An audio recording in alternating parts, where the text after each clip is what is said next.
नमस्ते प्यारे बच्चों। और बच्चों, आपकी पढ़ाई कैसे चल रही है? अच्छी चल रही है ना बेटा? कंटिन्यू पर स्टडी कीजिएगा, ठीक है? एग्जाम पास में आने वाली है। ओके, चलिए आज हम पढ़ रहे हैं अपनी कक्षा 5 का व्याकरण विज्ञान। जितना आप लोगों ने पढ़ लिया उतना ही सिलेबस कोर्स में आएगा, ठीक है? एक बार और आपको सिलेबस भी सेंड कर दिया जाएगा, है ना? तो आप उतना ही प्रिपरेशन कंप्लीट कीजिएगा। ओके, आज हम पढ़ रहे हैं पाठ 16 पर्यायवाची शब्द। वैसे तो आप सभी लोगों ने पहले भी पर्यायवाची शब्द किया है ना? पर्यायवाची शब्द क्या होते हैं, विलोम क्या होते हैं। ओके, तो देखिए पर्यायवाची शब्द क्या होते हैं। समान अर्थ वाले शब्दों को समानार्थी या पर्यायवाची शब्द कहा जाता है। जैसे यहाँ दिया है आपको पिक्चर, इनको देख के पर्यायवाची शब्द लिखो। जैसे तो इसको क्या बोलते हैं? मीन, मत्स्य और मछली बोलते हैं, ठीक है? सेकंड है गज, हस्ती, मतंग यानी कि हाथी, ठीक है? थर्ड है, इसको कमल बोलते हैं, नीरज, पंकज और राजीव, ठीक है? तलवार, तो तलवार को और क्या बोलते हैं? खड्ग, कृपाण और असी बोलते हैं, ठीक है? अब यहाँ पर पर्यायवाची शब्द दिए हैं। अग्नि, तो अग्नि का आग, अनल, पावक, ज्वाला। आपको एनी टू लर्न करना है, ठीक है ना? ठीक है, हर एक पर्यायवाची शब्द के दो दो पर्यायवाची शब्द आपको लर्न करने हैं। नेक्स्ट है अमृत, तो अमृत का सुधा, अमीय, सोम और पीयूष। इच्छा, तो इच्छा का चाह, लालसा, अभिलाषा या कामना। घर का ग्रह, आवास, सदन, ठीक है? गणेश, तो गणेश को गणपति, गजानन और विनायक बोला जाता है ना? नेक्स्ट है भंवरा, तो भ्रमर, अली, मधुप और मिलिंद। शरीर, तो शरीर को काया, तन, देह और कलेवर, ठीक है? कृपा, तो कृपा मतलब होता है दया, अनुकंपा, अनुग्रह और मेहरबानी। नेक्स्ट है ईश्वर, तो ईश्वर का और क्या पर्यायवाची हो सकता है? प्रभु, परमात्मा, ईश, भगवान, है ना? किनारा, किनारा का पर्यायवाची तट, कूल, तीर, कगार। दिन, तो दिन के पर्यायवाची दिवस, वासर, वार, दीवा, ठीक है? कपड़ा, तो कपड़ा के पर्यायवाची वस्त्र, वसन, पट और अंबर। इसी तरह नेक्स्ट चांद, तो चांद के पर्यायवाची शशि, इंदु, सुधाकर और चंद्रमा, ठीक है? पक्षी, तो खग, विहग, नभचर और पखेरु। दूध, दुग्ध, पेय, क्षीर, गोरस, ठीक है? सिंह का पर्यायवाची केसरी, केहरी, वाहन, मृगपति। स्त्री का पर्यायवाची नारी, महिला, रमणी और अबला। तो जितना आपको साइन करके मैंने आपको दिया है उतना ही आपको पर्यायवाची शब्द लर्न करना है, ठीक है? यानी कि अग्नि से लेकर लास्ट क्या है, स्त्री तक आपको लर्न करना है, ठीक है? अब आते हैं हम अभ्यास कार्य के ऊपर। अब देखो, प्रत्येक पंक्ति के उस शब्द पर गोला बनाए जो पर्यायवाची शब्द नहीं है। यहाँ दिया जैसे शत्रु, तो शत्रु का पर्यायवाची क्या नहीं है? योद्धा। सुधा, तो सुधा मतलब होता है अमृत, तो अमृत का पर्यायवाची क्या नहीं है? सुधाकर नहीं है। दिन, तो दिन का दिवाकर पर्यायवाची नहीं है, ठीक है? नेक्स्ट है गणेश, तो गणेश का पर्यायवाची क्या नहीं है? षडानंद नहीं है। नारी का पर्यायवाची क्या नहीं है? भार्या नहीं है, ठीक है? पानी का पर्यायवाची नीरज नहीं है। तो ऐसे भी आपको भी सर्कल कंप्लीट करना है। प्रश्न नंबर 2 है, चित्रों के सामने उनके तीन तीन पर्यायवाची शब्द लिखिए। अब यहाँ पर चित्र दिया है और आपको तीन पर्यायवाची शब्द लिखने हैं। तो देखो ये क्या है? शेर, सिंह और वनराज, ठीक है? नेक्स्ट क्या है? पेड़, तो पेड़ को और क्या बोलते हैं? वृक्ष और तरु। ये क्या है? कमल, जलज और पंकज, ठीक है? सांप, सर्प और नाग। तो इस तरह से तीन तीन पर्यायवाची शब्द कंप्लीट होते हैं ना? जैसे यहाँ पर और भी दिया है पक्षी, खग और विहग, ठीक है? सूरज, सूर्य और रवि। चांद, चंद्रमा और शशि। अग्नि, आग और अनल, ठीक है? इस तरह से हमारा ये चैप्टर फिनिश होता है। नेक्स्ट चैप्टर आता है 17। क्या है? अनेकार्थी शब्द। अनेकार्थी शब्द मतलब अनेक शब्दों के लिए एक शब्द, मतलब अनेकार्थी शब्द मतलब होता है एक ही शब्द के अनेक अर्थ निकलना, अनेकार्थी, ठीक है? ओके, देखिए शीतल जल पीकर पथिक ने प्यास बुझाई, ठीक है? जलती हुई माचिस की तीली से कालीन जल गया, है ना? यहाँ पर देखो जल यानी कि एक ही जल के दो अलग अलग अर्थ निकल रहे हैं, है ना? नेक्स्ट है मीरा पत्र लिख रही है। यह पेड़ पत्रहीन हो गया। यहाँ पत्र मतलब होता है पत्ते, ओके? अब उपयुक्त वाक्य में जल और पत्र शब्दों का दो दो अर्थों में प्रयोग हुआ है, अलग अलग अर्थों में, ना? जल शब्द का एक अर्थ होता है पानी और दूसरा अर्थ क्या होता है, जल जाना। इसी प्रकार पत्र शब्द का एक अर्थ होता है चिट्ठी और दूसरा अर्थ क्या है, पत्ता। ओके।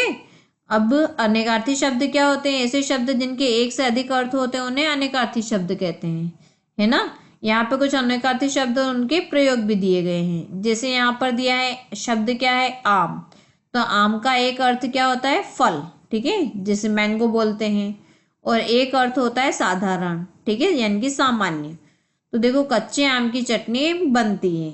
ओके, कच्चे आम की चटनी बनती है। और आजकल चोरी डकैती तो आम बात हो गई, मतलब सामान्य बात हो गई है। सेकंड है फल। फल मतलब होता है सेब, केला आदि जितने भी फ्रूट्स होते हैं, एक तो वो फल होता है। और एक और फल होता है नतीजा, परिणाम, यानी कि रिजल्ट, ठीक है। तो स्वस्थ रहने के लिए फल अवश्य खाने चाहिए, ठीक है, मीन्स फ्रूट्स खाने चाहिए। मेहनत करोगे तो उसका फल अच्छा ही होगा, ठीक है, यानी कि उसका रिजल्ट अच्छा ही आएगा। अब नेक्स्ट दिया है मगर। मगर क्या होता है, एक जानवर, एक एनिमल होता है ना, क्रोकोडाइल जिसको बोलते हैं। एक मगर मतलब होता है लेकिन, बट, ठीक है। इस तालाब में बहुत से मगर हैं। वेणु ने उसे बहुत पुकारा मगर उसके कान पर जू तक नहीं रेंगी, ठीक है, मतलब उसने कुछ नहीं सुना। पर, पर मतलब होता है एक चिड़िया का पंख, ठीक है, फैदर।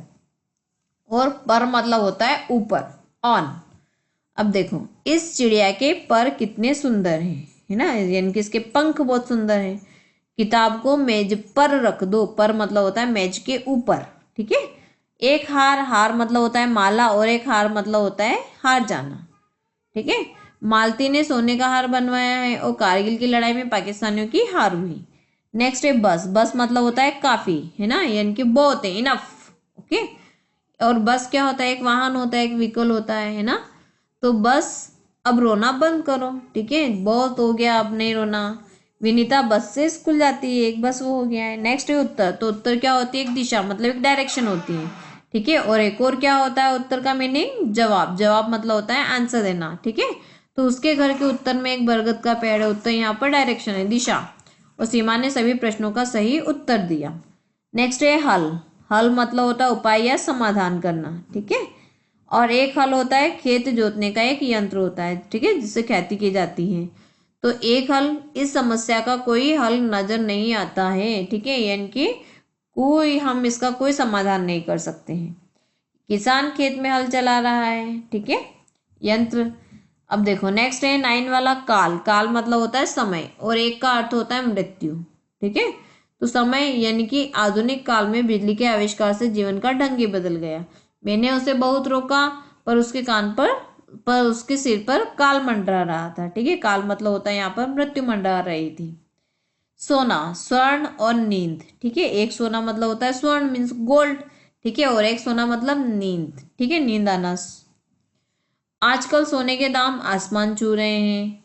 तुम्हें कुछ तो कुछ, तुम्हें काम तो कुछ है नहीं, बस खाना और सोना, ठीक है। तो इस तरह से ये भी कंप्लीट होता है। मैंने यहाँ पर आपको 1 से 10 तक कंप्लीट करके दिया है, आपको 1 से 10 तक ये एग्जाम में आएगा, ठीक है। नेक्स्ट वाला है, अब देखो आओ अभ्यास कार्य आ गया है। प्रश्न नंबर 1 है रेखांकित शब्द किस अर्थ में प्रयुक्त हुए और लिखिए। भारत के उत्तर में हिमालय पर्वत है। अब उत्तर क्या है, यहाँ पर एक दिशा है, ठीक है। मुझे मेरी समस्या का हल मिल गया। हल मतलब समाधान या उपाय मिल गया है। प्राचीन काल में गुरुकुल हुआ करते थे। काल मतलब यहाँ पर समय, ओके। बुरे काम का बुरा ही फल मिलता है, मतलब फल मतलब नतीजा, परिणाम। आजकल आम आदमी का जीना मुश्किल है। आम मतलब होता है सामान्य या साधारण आदमी। प्रश्न नंबर 2 है निम्नलिखित शब्दों का वाक्यों में प्रयोग करते हुए उनके अलग अलग अर्थ स्पष्ट कीजिए। जैसे काल, तो आधुनिक काल में बिजली के आविष्कार से जीवन शैली बदल गई है। मैंने उसे बहुत रोका पर उसके सिर पर काल मंडरा रहा था, ठीक है। अब जल, तो जल का एक अर्थ पानी होता है और एक अर्थ जल जाना होता है ना। तो शीतल जल पीकर पथिक ने प्यास बुझाई और जलती हुई माचिस की तीली से कालीन जल गया। नेक्स्ट है हार। हार मतलब, ठीक है, एक तो माला होती है ना, और एक हार जाना होता है। तो जैसे रमा ने सोने का हार बनवाया है। कारगिल की लड़ाई में पाकिस्तानियों की हार हुई। अब नेक्स्ट है पूर्व। तो पूर्व एक डायरेक्शन होती है, दिशा होती है, और पूर्व मतलब पहले होता है, ठीक है। तो राम के घर के पूर्व में एक बरगद का पेड़ है। और राकेश ने माधवी से पूर्व प्रश्न पत्र हल कर लिया। पूर्व मतलब उससे पहले ही प्रश्न पत्र को सॉल्व कर लिया। नेक्स्ट क्वेश्चन है, वाक्य में रेखांकित शब्द जिस अर्थ में प्रयुक्त हुए उनके सही विकल्प पर सही का निशान लगाइए। जैसे मेहनत का फल अवश्य मिलता है, तो फल मतलब यहाँ कौन सा है, फल खाने वाला है परिणाम वाला, तो परिणाम वाला है। ठीक है। गंगा के तीर पर अनेक आश्रम बने हुए हैं, तीर का मीनिंग क्या है यहाँ पर, बाण या फिर तट, तो तट मीनिंग है। ठीक है, तीर मतलब किनारा, तट पर। आज से 10 वर्ष पूर्व वह दिल्ली में रहता था, पूर्व मतलब पहले। ठीक है। द्रोणाचार्य ने एकलव्य का गुरु बनने से इनकार कर दिया। अब गुरु क्या होता है, गौतम या शिक्षक, तो शिक्षक होता है। मुझे लाल गुलाब अच्छा लगता है। अब लाल क्या है यहाँ, रंग है या लाडला है, तो रंग है। ठीक है। इस तरह से ये वाला चैप्टर भी फिनिश होता है। अब हम आते हैं पाठ 18, विपरीत अर्थक या विलोम शब्द।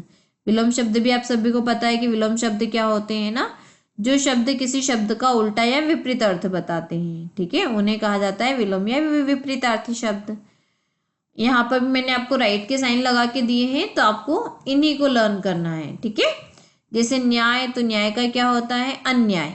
चल अचल, धर्म अधर्म, एक अनेक, उचित अनुचित, उत्तीर्ण अनुत्तीर्ण, आशा निराशा, धनी निर्धन, आदर निरादर। ठीक है। सुपुत्र कुपुत्र, सुमति कुमति, सद्गुण दुर्गुण, साकार निराकार, क्रय विक्रय, क्रय मतलब होता है खरीदना, विक्रय मतलब बेचना, देश विदेश, निर्माण विनाश, पूर्व पश्चात। ठीक है। तो इस तरह से आपको विलोम शब्द इतने ही कंप्लीट करना है। अब अभ्यास कार्य, तो देखिए अभ्यास कार्य में क्वेश्चन नंबर 1, विलोम शब्द किसे कहते हैं, इसकी डेफिनेशन आप सभी को लर्न है ना। जो शब्द किसी का उल्टा अर्थ बताता है तो वो विलोम शब्द कहलाता है। प्रश्न नंबर 2 है, सही विलोम पर सही का चिन्ह लगाए। जैसे जीवन, तो जीवन का विलोम क्या होता है, मरण, है ना। मान का विलोम क्या होता है, अपमान। आकाश का पाताल, प्रेम का घृणा, प्रातः सायं, हर्ष शोक, कोमल कठोर, वीर कायर, निंदा स्तुति, और जय का पराजय। ठीक है। तो इस तरह से क्वेश्चन नंबर 2 कंप्लीट होता है। प्रश्न नंबर 3 पर आते हैं, विलोम शब्द लिखिए। तो जैसे गुरु, तो गुरु का क्या होगा, शिष्य होता है। धनी का निर्धन होता है, गुण का अवगुण होता है, आयात का निर्यात होता है, मूक का वाचाल होता है। मूक मतलब होता है जो बहुत कम बोलता है। ठीक है, तो उसका क्या होता है, वाचाल, जो बहुत ज्यादा बोलता है। उन्नति का अवनति होता है। प्राचीन मतलब पुराना, तो नवीन मतलब नया। आशा निराशा, विस्तृत, विस्तृत मतलब होता है बहुत फैला लेना। ठीक है। और संक्षिप्त मतलब बहुत कम। ठीक है। लिखित, लिखित मतलब लिखना, लिखित का क्या हो जाएगा, मौखिक, मौखिक मतलब बोलना। प्रश्न नंबर 4 है, रेखांकित शब्दों के विलोम शब्द लिखकर वाक्य पूरे कीजिए। जैसे यहाँ सत्य पर अंडरलाइन है ना, तो सत्य की सदा जीत होती है, तो सत्य का विलोम क्या होता है, असत्य, तो असत्य की हार। माँ पूरे महीने की आय, ठीक है, आय और व्यय का ब्यौरा रखती है। आय मतलब होता है जितना पैसा आता है वो आय होती है, और जितना पैसा खर्च होता है वो व्यय होता है। ठीक है। भारत की संस्कृति में अनेकता में एकता के दर्शन होते हैं। ठीक है, यानी कि हम सब बहुत सारे हैं, अनेक अनेक अनेक हैं, फिर भी हम सब एक हैं, है ना। कैसे, जैसे किसी की लैंग्वेज अलग है, किसी की भाषा अलग है, किसी का पहनावा अलग है, इस तरह से हम अनेक हैं, है ना, अलग अलग हैं, फिर भी क्या होते हैं, हम सब एक हैं। सही शब्द का प्रयोग न करने से अर्थ का अनर्थ हो जाता है। ठीक है, अर्थ का उल्टा क्या होता है, अनर्थ। बच्चों आज मूर्ख कौवे और चतुर लोमड़े की कहानी सुनते हैं, तो चतुर का उल्टा क्या होता है, मूर्ख। कक्षा में केवल 2 छात्र ही अनुत्तीर्ण रहे, बाकी शेष सभी उत्तीर्ण हैं। उत्तीर्ण मतलब होता है प्रेजेंट, और अनुत्तीर्ण मतलब एब्सेंट। प्रेम से दूसरों का मन जीता जा सकता है और घृणा से नहीं। प्रेम मतलब होता है प्यार, और घृणा मतलब होता है नफरत से नहीं। ठीक है, इस तरह से हमारा ये वाला चैप्टर भी यहाँ फिनिश होता है। आप इतना कंप्लीट कीजिएगा बेटा, और लर्निंग वर्क कंटिन्यू कीजिएगा। ठीक है, ओके, चलिए बाय बेटा।